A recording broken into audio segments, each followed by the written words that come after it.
Sa mga anak ni Cain ay laganap ang pagnanakaw, pagpatay at kasalanan.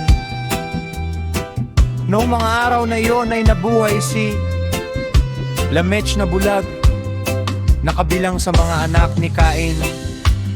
Siya ay may isang anak na lalaki na ang pangalan ay Aton, at silang dalawa ay may maraming hayop. Ngunit kinaugalian ni Lamech na ipapastol ang mga ito kasama ang isang batang pastol na siyang nag-aalaga sa mga iyon.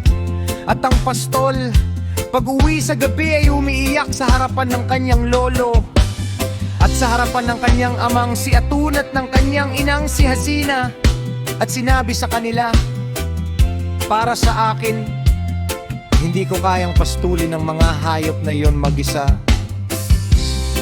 Baka ako'y nakawan ng ilan sa mga iyon o patay na pabahil sa mga iyon." Sapagkat sa mga anak ni Cain ay laganap ang pagnanakaw, pagpatay at kasalanan.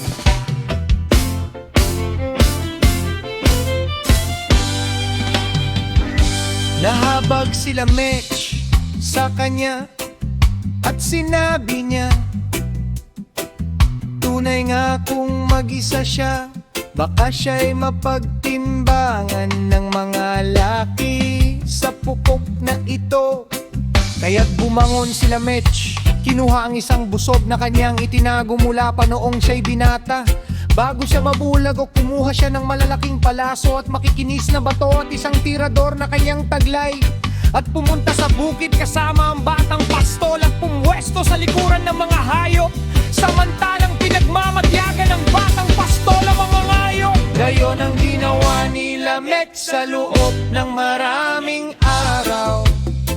Samantala si Cain, mula nang itakwil siya ng alahayaya at sumpain ng panginginig at pangamba, ay hindi na nakapagtira o nakasumpong ng pahinga sa anumang lugar, kundi gala-gala siya mula sa isang puok patungo sa ibang puok.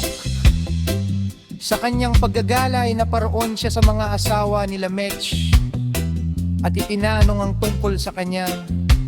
Sinabi nila sa kanya, nasa bukid siya kasama ng mga hayop.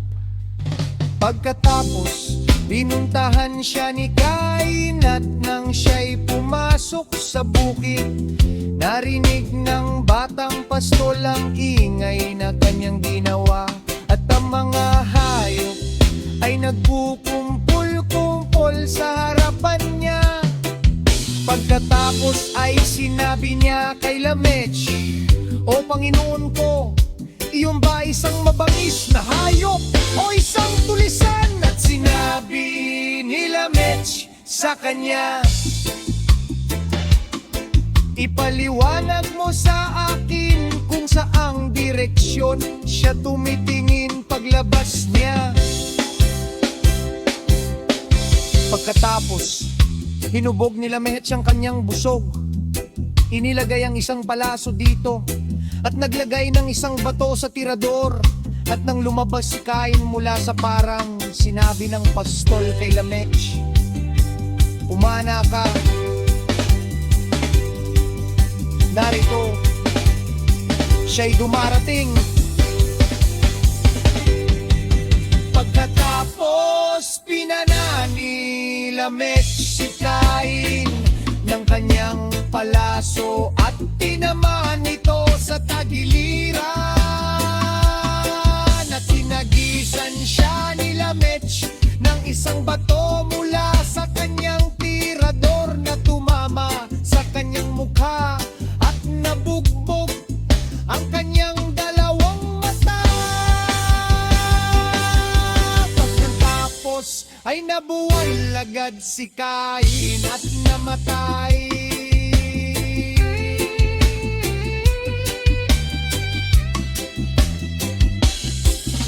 Pagkatapos, lumapit sa kanya si Lamech at ang batang pastol, at natagpuan siyang nakahandusay sa lupa At sinabi ng batang pastol sa kanya, ito si Cain ang ating lolo na iyong pinatay. O Panginoon ko. At pagtapos ay nagsisi si Lamech, at mula sa kapaitan ng kanyang pagsisisi, pinagpalo niya ang kanyang mga kamay, at tinamaan ng kanyang palad ang ulo ng binata na nabuwal na parang patay. Ngunit inakala ni Lamech na ito'y nagkukunwari lamang. Kaya't gampot siya ng isang bato at tinampas ito at dinurog ang ulo nito hanggang sa ito'y namatay.